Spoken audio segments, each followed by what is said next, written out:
We have all had teachers and fellow authors tell us that we cannot break certain writing rules. Well, this video is to show you when and why we should break these rules and how it can help improve your story, and your readers will love you for it. My parents would tell me, oh, you should never do that. And it's because they were taught that. Their teachers were well meaning because maybe they overused it at one point.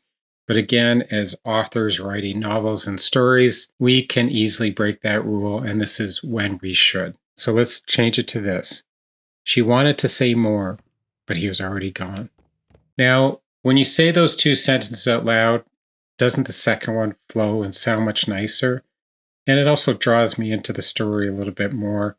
And I prefer that, especially when you want that conversational flow or dramatic emphasis. Using button and is how we talk. We naturally do that in our dialogue, especially for first person or even third person narration. It can also be helpful. Here's another one. Use proper grammar at all times. When you're writing dialogue or need to reflect the thoughts of the character, you're allowed to actually break grammar rules. And typically when I write, I pretty much give up grammar between the two quotation marks. There's a whole mix of voices and people either using correct grammar or incorrect grammar, and how they sound needs to be reflected in your dialogue and the writing you want for that character. So let's just boil it down to an example. Here's one. I ain't doing nothing, come on. Now, I know you're starting to get a feeling of who that character is, but let's say you force yourself to do correct grammar. How about this? I'm not doing anything. Explain yourself. Now, doesn't this sound totally different? The second could be more like a librarian teacher type character, very prim and proper. Can get a totally different view of who a character is by whether you utilize grammar rules or not. And really, you need to use dialogue that reflects the character voice that you have in your head about the person you're writing on. And don't worry about grammar rules between the quotations. If that's how the character sounds, write it out.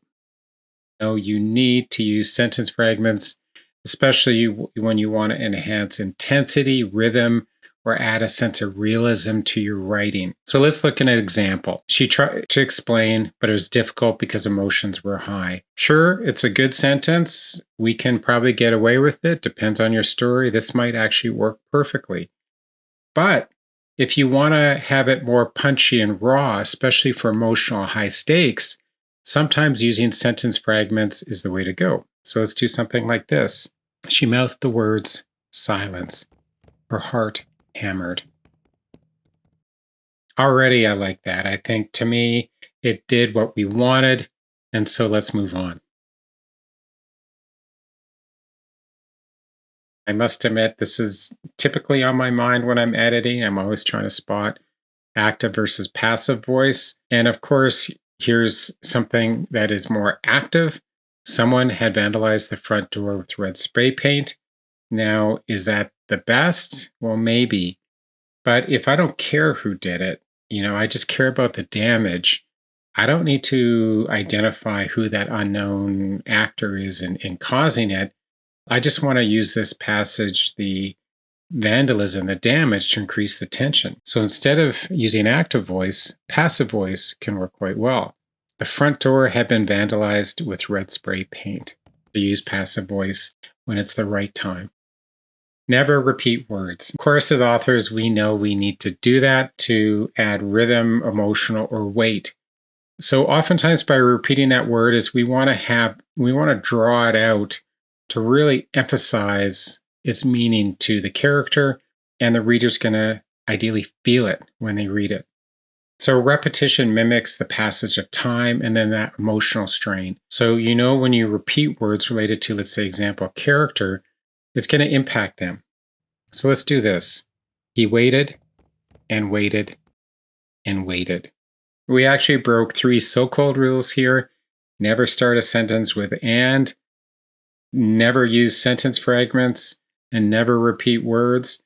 But I think we actually use it to effect here because we want to slow down the pacing and really emphasize that this waiting dragged on and had that weight to the character. And when you use this sparingly, but with effect, it adds a lot of punch to your writing.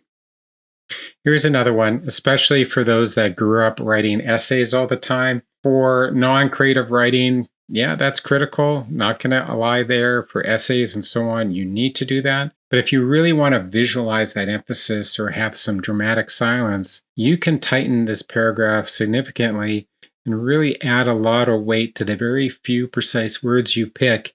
And the reader's going to feel it, get it. It's going to improve the pacing, and they're going to love your writing for it.